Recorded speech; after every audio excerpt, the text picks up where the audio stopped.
is Wednesday again. This is the Wednesday weekly learning session for local bartending school. My name is Carlos Navia.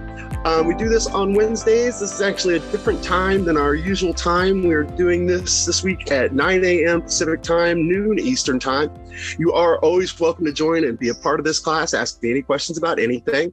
If you go to the link on Facebook for local bartending school and you click on it, you come to a drop-down menu. If you're already an enrolled student, you can hit that you're already an enrolled student in the drop-down menu and go straight to this Zoom link. If you're just kind of checking things out, they're going to ask you for a little bit of information, and then they'll give you the Zoom link to this class. And once again, you're welcome to ask me about anything. I've been a professional bartender for 20 plus years now in Arizona, California, Florida, Tennessee, Alabama, even Mexico for a while, which is where I met my wife, who lives with me here in San Luis Obispo, California. I've been training local bartenders for local bartending school for almost close to a decade now. Started doing it in Florida before I moved back to California, continued to do it since. I do this, I do in-person one-on-ones, I do Zoom one-on-ones, and if you're enrolled in the classes, you might recognize me from some of the online videos that I filmed out here on the Central Coast. So this is the episode for October 19th here, 2022. We're getting into fall. Things are kind of changing. The weather actually really warm still where I live, 85 degrees yesterday in San Luis Obispo. Very, very nice day, very beautiful day in Pismo Beach. But we're going to kind of get into, fall weather and the changing seasons. And we do have, of course, holidays coming up, Halloween, and we have Thanksgiving and Christmas come pretty fast after that. So I just wanted to talk a little bit today about just some of the basics and, basic pouring exercises that we go through and we practice to make sure that we're hitting the right amounts. It's very important that we know we're pouring the right amount, that we know we're hitting the right amounts. Not just because, if we're over pouring or we're costing our boss money, we're giving away alcohol. If we're under pouring, we're cheating people. And we don't want to do that. This is a legitimate business. But even beyond that, most people don't want a strong drink. That's the reality of the situation. Most people want a well-balanced drink. And when we start talking about recipes that have 3, 4, 5 different liquors in them, you want to make sure that you're getting the right amount of those liquors in there so that you get the right balance of flavors. Otherwise, you're not going to get the right end result balance. You're not going to get the right end result taste in your cocktail. So it's important to know that we're hitting the right amount and that we're pouring the right amount. So first, if we just talk about grabbing the bottle, now I was always taught that you should grab the bottle by the neck with your first finger on the top here, aiming the big hole, the direction that you want to pour. Basically, I'm pointing the same direction I'm about to pour this. And you can use this finger to kind of control it the same way you do with a pencil, chopsticks, something like that. You can basically control it with the first finger. Now, that being said, not every bottle has a neck like it, on it that you can grab like that. I can't grab a Crown Royal bottle like that. There's no way to hold it like that. I just got to grab it by the body and pour it. So it's a little less about holding the bottle in any certain fashion, and it's a lot more about being comfortable holding the bottle and being able to hit the amount that you want to hit. So when we go to practice, I've got my jigger here, and I've got a couple, 2 different sizes here just to kind of show they do all come in different sizes. Last time I was at the restaurant supply store where I live, I believe they had 6 different sizes of jiggers. So they are all different. They're not universal. They should have some numbers printed either on the outside or just on the inside there that tell you how big they are. This one's 3/4 by 1 1/4. This one's 1.5 ounces on one side, 1 ounce on the other side. If you have one that's metric and says possibly 15 milliliters on one side and 30 milliliters on the other side, that is a 1/2 ounce on one side and 1 ounce on the other side. 30 milliliters is 1 ounce. So it's pretty easy to do the math on that one as well. Local bartending school sends out these cool measuring cups with different lines on them. This is great to practice with as well and to pour back into to test yourself and see how close you're getting to the mark that you're trying to hit. So I grab my bottle. And I have my 1 ounce side. That's what we want to work with. That's what we want to practice with. What we want to do is we want to train our brains to go with the pour spout. So we try to do a 4 count to be exactly 1 ounce. We do a 4 count because it just makes it easy to break up. Then I know that my 1 count's 1/4, my 2's 1/2, my 3's 3/4, my 4, it is a full ounce, up to 6, which is our, 1.5 ounce standard pour that we use in most places. So, what we're doing is we're training ourselves to line up our count with the rate that this pour spout is going. So we want to work on getting our perfect ounce in a 4 count. So as I go to pour into my 1 ounce side here, as I pour, I don't come from the side. I don't do it timidly. I don't do it half-heartedly. I want to make sure I'm turning the bottle all the way over. The butt of the bottle is going straight up in the air. What you're doing by turning it all the way over is you're opening the pour spout completely, is what they say. It has to do with the airflow ratio. I am not a scientist. Please don't ask me to explain that part.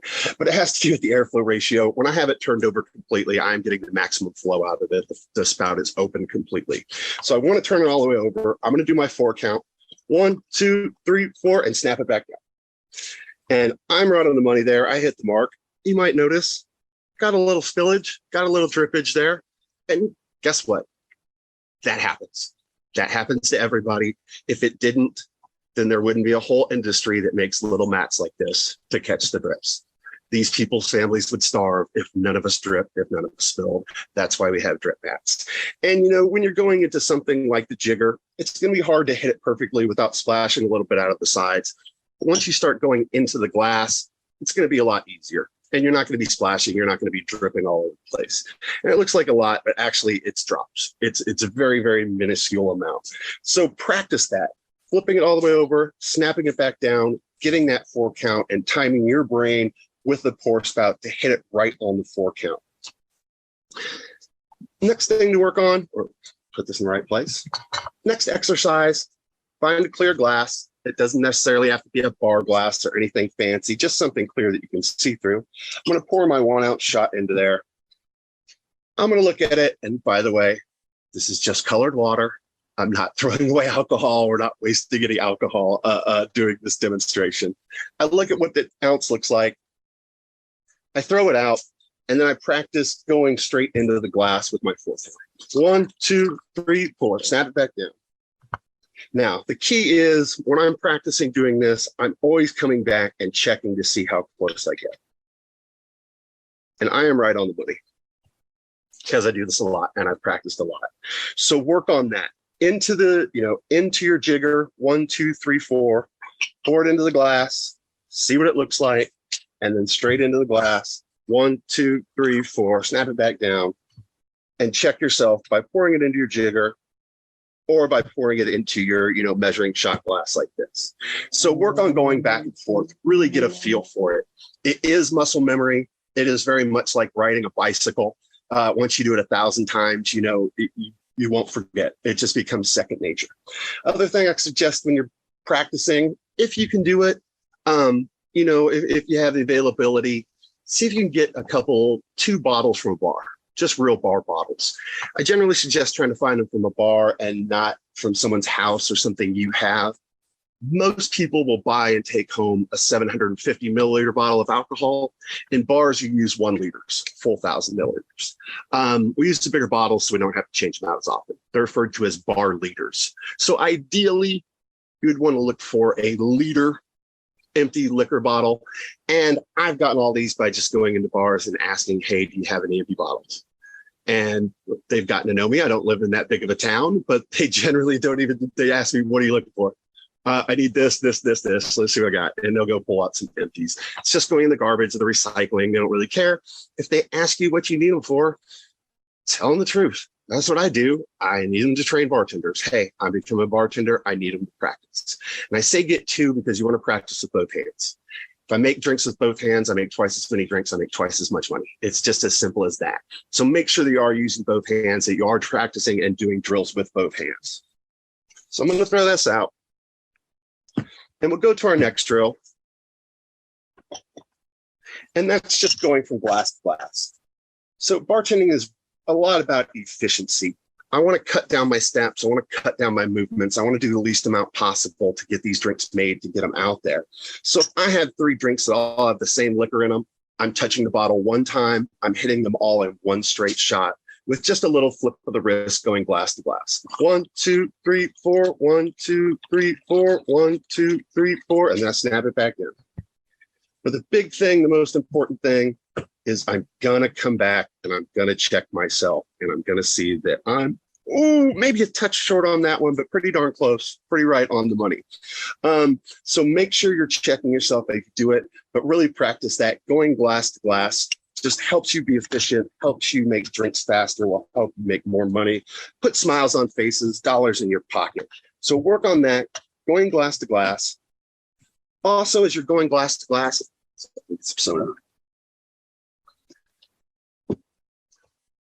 also, when you're working on going glass to glass, try doing different amounts glass to glass. You know, I may have 3 different drinks that all have the same alcohol in it, but different amounts of that alcohol. So you want to be able to hit different amounts as you go down the line. So if I did a ½ ounce, ounce, and an ounce and a half, 1, 2, 1, 2, 3, 4, 1, 2, 3, 4, 5, 6. Bring it back down. And if I pour all these into my measuring glass here, boom, money. Right on in that one. And my ounce and a half line should be all the way to the top. Boom, right on an ounce and a half. So work on hitting those different amounts so that when you get different drinks that have the same alcohol, still, I grab the bottle one time, hit them all in one shot, I knock them all out. Other thing to work on too, practice different amounts with both hands. So if I'm doing something, let's say like a margarita, and I want to put an ounce and a half of tequila, and let's just say this is my tequila, but I only need to put a ½ ounce of triple sec in each one. I still hit it in one shot. I still do it straight down the line. I just simply pull off my other liquor after the 2 count. So this is my triple sec. This is my tequila. I'd simply do it like this. 1, 2, 3, 4, 5, 6. 1, 2, 3, 4, 5, 6. 1, 2, 3, 4, 5, 6. And there should be 2 ounces in each of these. 1, 2, bam. So practice that. Different amounts with each hand as you're going down the line. Different amounts with one hand as you're going down the line. I know, I'm getting to the next one. Sorry, lost train of thought. Different amounts as you're going down the line. And just make sure you're practicing with both hands. You're doing all the drills with both hands, going back and forth, different amounts with your left, different amounts with your right. And the biggest thing is always make sure that you're coming back to check yourself. You know, no point practicing if you're not checking yourself and seeing how close you're getting. That's how you're going to get it really refined to you know, within millimeter, you know, within thousandths of the amount you're trying to get to. I have been to a job interview where they pour tested me. They make a thing that looks like test tubes. There's little lines on it. You got to hit the test tube and hit the lines. Luckily for me, I had done it before. I was familiar with it, so it didn't bother me too much. But just know if you apply at Jimmy Buffett's Margaritaville, they may very well ask you to pour in the interview to see if you can hit the mark or not. You know, funnily, I guess, you know, when I used to live in Scottsdale, one of the guys that used to work, come to the bar and hang out was designing a pour spout with a microchip in it that went back to a Palm Pilot. And it told you exactly how much each pour was hitting. So he would let me test it because we would have some fun. And one day he was just blown away by, it said within a thousandth of an ounce. And he's like, it's unbelievable how accurate you are within a thousandth of an ounce. Because I would just put water in the bottle and test it. He's like, it's unbelievable how accurate you can be with that. And it comes from just hours and hours, thousands and thousands of times doing this over and over, practicing. Put on some music you like, you know, set the mood for yourself and, you know, practice and count out loud. It's kind of cheesy, but it really does help it stick in your brain to count out loud. And I know it's kind of weird listening to music, counting out loud in a room by yourself if you have roommates or other people that you live with. But, you know, it's important. It's a very, very important part, if not the most important part of bartending. Now, should you be in a situation where they ask you to use the jigger to pour, that's fine too. I've seen a couple very good jobs, you know, where they do use a jigger to pour and they make tons of money. One being the French Quarter in New Orleans, Louisiana on Bourbon Street. There's a place, I'm sure it's still there to this day, I haven't been in a while, called Cat's Meow. Before every shift, the manager comes around and weighs the bottles on a digital scale and writes down the numbers. After each shift, the manager comes around, weighs the bottles on a digital scale, writes it down. They don't lose a drop of alcohol in this place. They're not playing around. Those bartenders on Bourbon Street make incredible money. It's a very, very crazy atmosphere. But they do it just like this. Pour it to the top, 1, 2, 3, 4, 5, 6, dump it in. Pour at the top, 2, 3, 4, 5, 6, dump it in. Not too hard, really easy. Pour at the top, fill it up, dump it in. But the other place, and a video that I was shown when I went to bartending school, and way back then it was a VHS cassette tape, is a place where I grew up, Palm Desert, California, called the Desert Springs Marriott. I can remember when I was a kid and this property was built. It's an incredible place. It is not your average Marriott. Okay, it has a shopping mall with a nightclub. It has I believe, 2-acre giant pool deck. It has a river that comes into the lobby, and you get on a little boat in the lobby, and it takes you on this hour cruise around the property. But why would it take an hour to cruise a Marriott property? Because it has 3 18-hole golf courses on it. The thing's an entire city block. Let's say a suite's not good enough for you. No worries. We can just rent you a villa. So you check in at the Marriott front desk. They give you the keys. They give you a golf cart, and you drive out to a 3-bedroom, 2-bathroom house on the golf course, and you just stay there instead of in a Marriott. Very, very crazy place. For some of the older folks out there, it's also been on the TV show Saved by the Bell. Zach goes golfing. Anyway, the video they showed us of this place, at that time, 22 years ago, they paid their bartenders $25 an hour plus tips. When you got the job, you were issued the jigger just like this one. It came in a little velvet bag that said Desert Springs Marriott on it. It is part of your uniform. You're required to have it with you at all times and use it no matter what bar you are assigned to on the property that day. But what they do is a little trick. They pour 1.5 ounce shot, but they use the 1 ounce side of the jigger. And they do a little trick like this. 1, 2, 3, 4, 5, 6. 1, 2, 3, 4, 5, 6. 1, 2, 3, 4, 5, 6. And because I pulled it off, because I pulled the jigger, turned the jigger over after the 4 count, it appears that I'm giving you extra, that I'm hooking you up, that I'm giving you more than you paid for. But if I pour it into my 1.5 ounce side, you got exactly what you paid for on the dot. It's just one of those little tricks, perception is reality type things. And they do it on that property intentionally. It is very contrived, but they do it for the sole purpose of it's a very expensive property. It's a very high-end property, and they want everybody to feel like they're being taken care of. They want you to leave that property going, I love this place. All the bartenders hook me up here. It's great. And that's what they achieve, and that's what they're looking for. So it is a cool trick.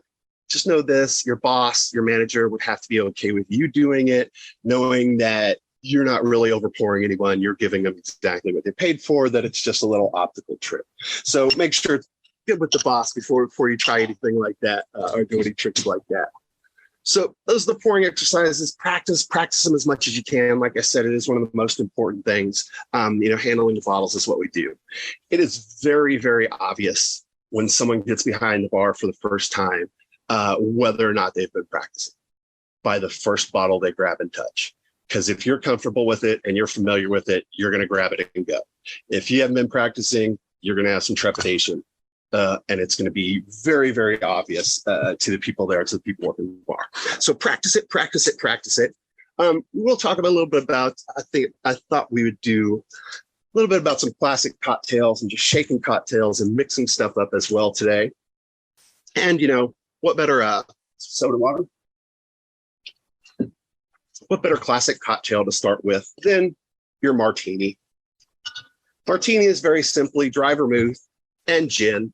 Although people make them with vodka now, that's become very popular. Traditionally a gin drink. Now, dry vermouth is just dry French white wine. They add extra alcohol to it to make it a little bit stronger. It's basically all vermouth is, fortified wine. So when we go to do our martini, I see a lot of books. I see a lot of recipes that say to do a 1/2 ounce of dry vermouth. And I'm going to tell you right now, that is entirely too much. It is way, way too much. It doesn't take much of this stuff. It only takes a couple drops. There is a movement this year to try to bring back the high vermouth martini, and it's just not going to happen. Okay. So the only time you would ever use more than a couple drops of dry vermouth is if you worked at a place that specifically had a specialty martini that was heavy on the vermouth. Then you would use more. Otherwise, never more than just a couple drops. Now, I was originally taught to put my thumb over the pour spout and control a little drip that way, just like that. In the, what I can now solidly refer to as the post-COVID era, I would not recommend that. People are hypersensitive to cleanliness, hygiene, sanitation, and stuff like that. So I would not be putting my thumb over the pour spout if at all possible. I found out I can achieve the same thing by just kind of tipping the bottle a little to where I get a couple drips, just like that.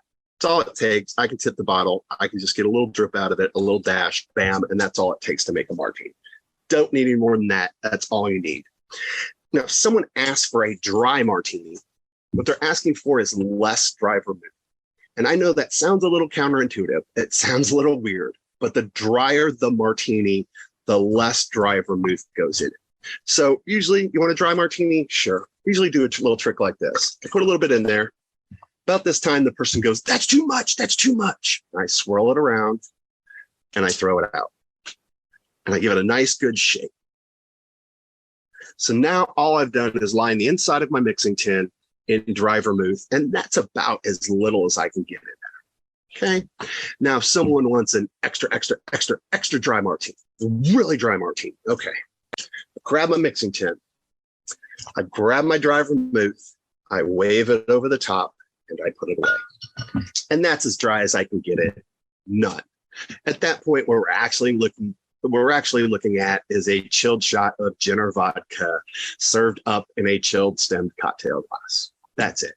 But it's fine. Call it a martini if you want to, but it's a little joke. Someone wants a really, really dry martini. The second you grab this bottle, they're going to eyeball you to see how much you put in there. You look them right in the eyes, you hold up the bottle, you wave it over the top, and then you put it away. And they will smile and give you a little nod. That's going to be a dry martini. So just a little trick, just a little fun to have with people. So if we go to make our martini, and I'm going to make this one dry, so I'm going to put a little dry vermouth in here. I'm going to swirl it around here. I'm going to throw it out nicely. Get it nicely shaken out. I'm going to grab an ice scooper here. There we go. Grab my ice scoop. I'm going to get some ice in here. And I don't want to fill it too full. Maybe no more than about 2/3 of the way up there. I want to make sure that I have room to, lock my pint glass down into there and get a good shake with this. Before I get going, though, I do want to take my glass. Since I don't have a freezer or a cooler out here in my tiki bar, I'm going to put my glass over here with a little bit of ice water in it. While I'm getting this drink prepared, getting this drink ready, we can go ahead and let that glass chill. So, got my vermouth, I've got my ice. I'm sure I've got something clear over here that can be my gin. I'm going to put 2 ounces of my faux gin in here. And then I'm going to do a little something here. Sometimes people will order a martini dirty, which means that they just want some olive juice in there. And there's levels of dirtiness too. Some people want it super dirty. Some people want it filthy, dusty, slightly dirty, just a little splash in there. Generally, I'm going to put about a 1/2 ounce. I don't want to put too much. I generally say err on the side of caution. I can always give the person some more olive juice to put into there if it's not salty enough for them, but I can't take olive juice back out once I've already made the drink. All you can do at that point is add more alcohol to it. That's really not the way it works. So I'm just going to put a little splash in there and a couple more ice cubes. There we go. Just a little splash of olive juice in there. We're going to make this one just a little bit dirty. I'm going to grab my pint glass, lock it in there. It's going to lock in place. It's not going anywhere. It's locked. When I go to shake, I want to make sure that I'm not just shaking it at the bar, because I might splash customers, people that are in front of you right there. I'm always coming back towards myself. If it hits anybody, it hits me. You will get dirty. Just a heads up. Beer, liquor, and wine are going to spill on you. That is part of the job. So hits anybody, hits me, I'm always coming back towards myself. I want to shake it over my shoulder. And when I shake it, I want to make sure I'm not shaking it towards the people. Should this come apart or slip out of my hands, I want it to happen behind the bar and not go over the bar. So I'm going to shake it sideways away from people, and I shake it and I smile. That's my key to work smile. It's less about smiling, more about remaining engaged. While I'm shaking a drink, my head is up. I'm still talking to people. Yeah, sure, I'll be happy to get that for you. Yeah, I'll be right with you folks. I am still talking to people. I'm still engaged. I see a lot of Japanese bartenders do the underhand one like this. Fine, that one works, just as well. But give it a good shake. You want to give it a good shake. You want to put some effort into it. In reality, 1, 2, 3 is as cold as I can make this liquid. I cannot make liquid colder than 32 degrees. That's as cold as it gets. It's the same way that chefs calibrate their kitchen thermometers. They put them in ice water instead of 32 because the ice water is 32 degrees. So people want it extra cold or shaken extra hard. They just want you to, what they're asking you to do is crush up more ice in there. When you're shaking it, you're crushing up the ice. You're going to dilute it more. You're going to water it down more than if you're stirring it, which we'll do here in just a second. So give it a good shake. Get that ice crushed up in there, and then there'll be a nice little sheet of ice on the top there. So give it a nice shake. Give it some effort. Now, can I have 2 people at the bar that I'm helping? 2 people waiting here nicely. 2 people waiting here nicely, shaking a drink. And is there still going to be a guy that comes up to the end and goes, "Can I get a vodka tonic over here?" Yeah. That guy exists, and he goes out to a lot of bars. It's a really, really easy way to handle him. First of all, be nice. Be overly nice. And simply turn the attention back on them. Yeah, I'll be happy to get that for you. But first, I'm going to help all the people that were here before. And then everybody will turn and look at the jerk, and he'll go, "Oh, I'm sorry, I didn't mean to cut a line." Just that simple. Shuts him up every time. People will say something to an employee they're not going to say to another guest. It's just that simple. Be very nice. Yeah, be happy to get that for you. But first, I'm going to help all these people that are here before you. And everybody turns and looks, and he shuts up. Really easy way to do it. So give it some good shake. Get that nice and mixed up. I take my palm, I hit it, I unlock it. Now, have I ever stood in front of somebody for what felt like ever doing this? No, let me get it. Trying to get this to unlock. Yeah, it jams in there. It sticks in there. Sometimes it just happens. Just keep moving it around. Eventually, you'll find that magic spot to hit it and get it to unlock. Please do not hit it on the bar. Number 1, it looks bad. It just looks bad. Number 2, chance of breaking this glass into the drink, or even worse, there's a chance of breaking this glass over my ice well. And that's just a bar no-no. We don't take any chances with broken glass around our ice, okay? A little tiny piece of glass gets into that ice, it disappears. It gets into someone's drink, it cuts their mouth. Even worse, they swallow it, it cuts their throat. It has happened. Glass breaks anywhere near your ice, that ice is now dead and it can't be used. You have to burn out the well, meaning you have to take all the ice out of it, rinse it out with hot water, sanitize it, put fresh ice back in. Okay? Now, when it happens to you, not if, when it happens to you, there is a little kind of signal to let everybody else know this ice is dead. If I have to walk away to go get a bucket now to scoop this ice back into and get rid of it, I don't want a server or another bartender to come behind me and touch this ice who doesn't know that this ice is dead, that this ice is bad. So very simply, I grab my grenadine, I squirt it in the ice. Red means stop. Red means don't go. So it's a pretty universal sign to everybody. This ice is tainted. Do not use this ice. Grab your grenadine, squirt it in there, then walk away, and get the bucket, get whatever you need to fix it and get that well cleaned out. In a case where I have a bar back and another bartender at another well, I squirt it red. I go to the other well where the other bartender's working. Me and the other bartender share. Bar back comes back and sees it. Maybe has a couple choice words for me, but they know their job. They get it cleaned up. When it's ready to go again, they'll grab me or back up again. I go back over to my well. So squirt the red in there. It just saves someone from coming behind you and maybe accidentally serving someone some ice. So got this unlocked. I'm going to drop my screen in there with my first finger, just holding it into place nicely. If I can get it in there right. There we go. I'll throw out my water here. And we have our nice dirty martini strained out into our glass. And if you let it drip, let it drip, let it drip, and then give it a little shake, you'll always get a little more to drip out. And it's a cool little trick. If the people are at a table and they can't see me, it really doesn't do much. But if the person's right in front of me and they're watching me pour their drink, give it that little shake, that extra little drip comes out, and you'll see the smile on their face get just a little bit bigger, because you did everything possible to get all the liquor out of there. And I did everything but wring it out like a wet towel. Oh, come on, get out of there. So people appreciate that. It's a really nice touch if the people are right in front of it. So I didn't pour this too full on purpose. I want to make sure a server can take this to a table, set it down without spilling it on anyone. I want to make sure that someone can pick this up, take a drink without spilling it on themselves. If you fill it up too full, people kind of have to do this number, and they shouldn't have to do it to get the first drink out of the martini.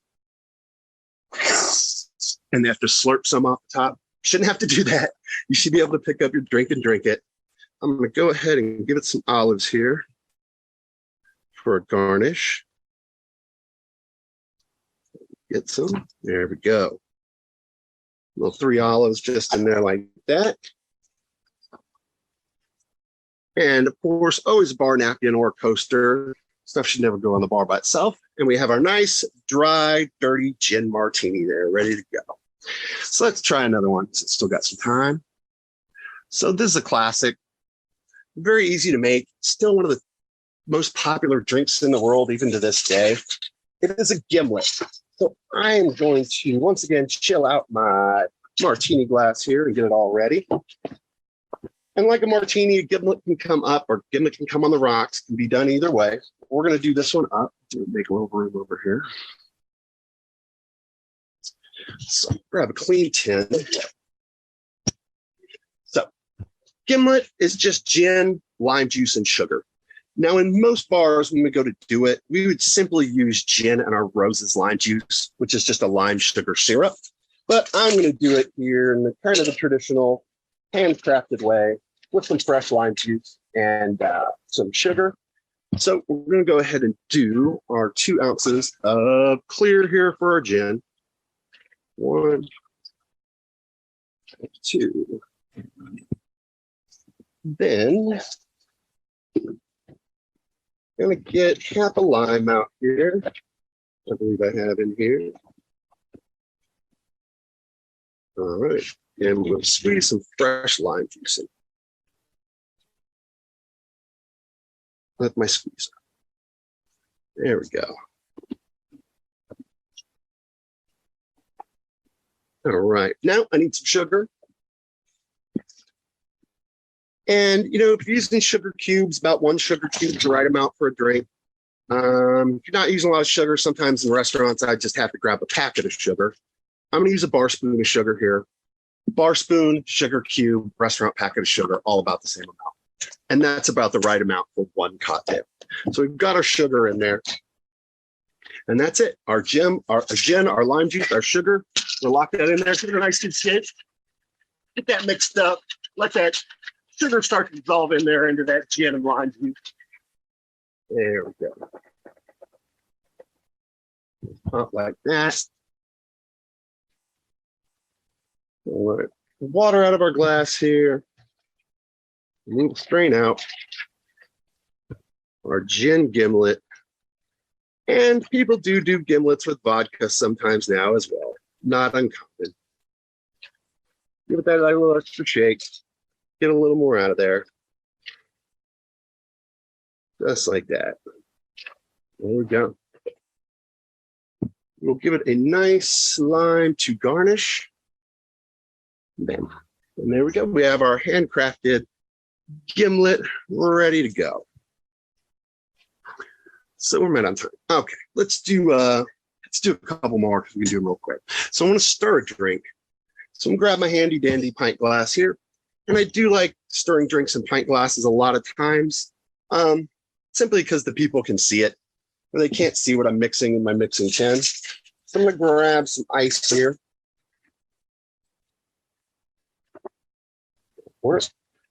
And let's do a classic Manhattan. So Manhattan's whiskey and sweet vermouth.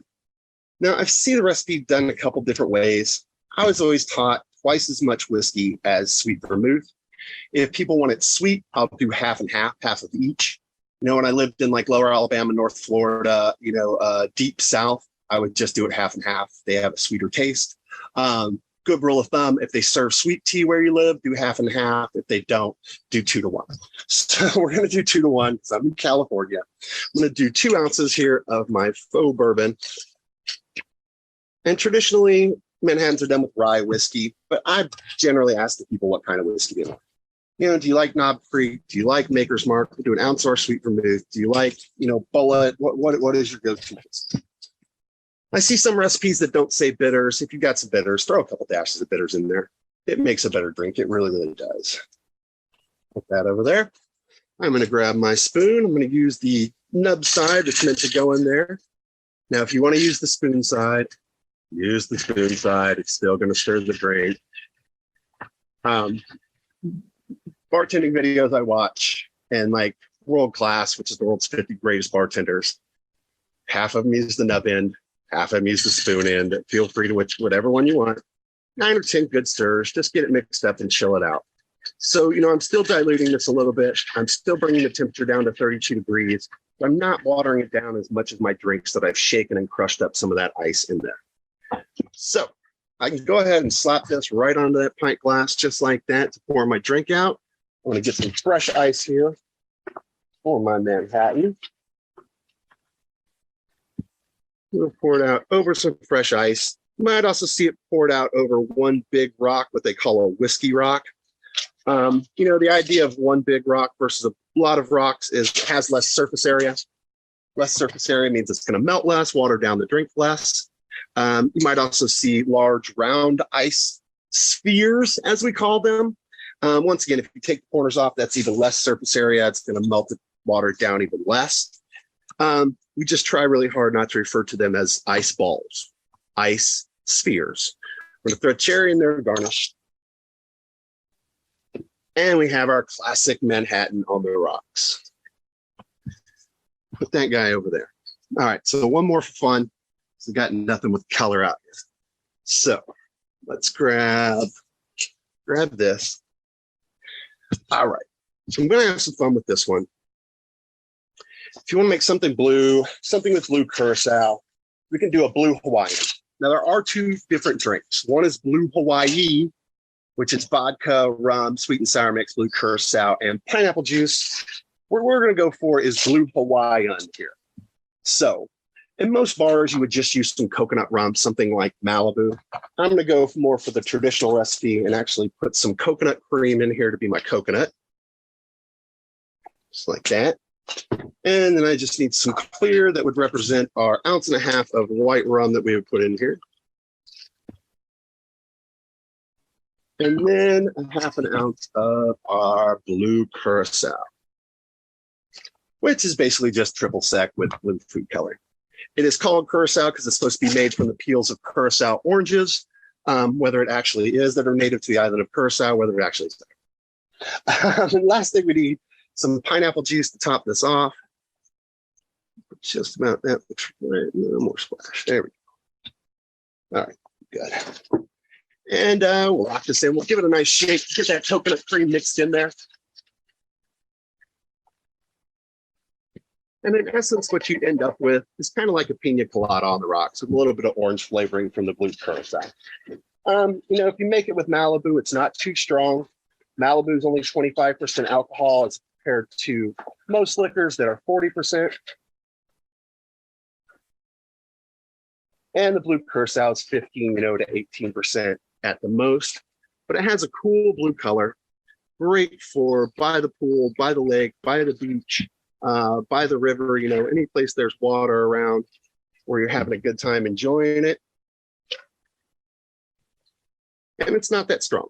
So it looks good. It's got the great kind of pina colada taste, and it's not a super strong drink. So ladies can drink a lot of them in the sun, by the pool, once again, beach, river, whatever, have a good time without getting, too wasted, too loaded.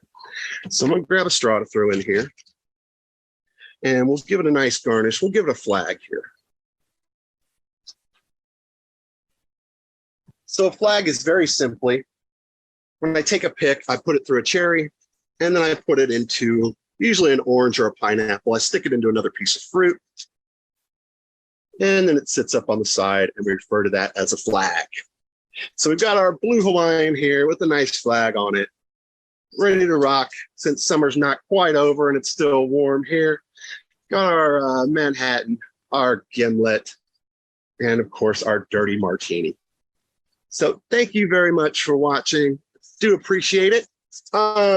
Next week, we will talk about Halloween cocktails. Hope to see you then.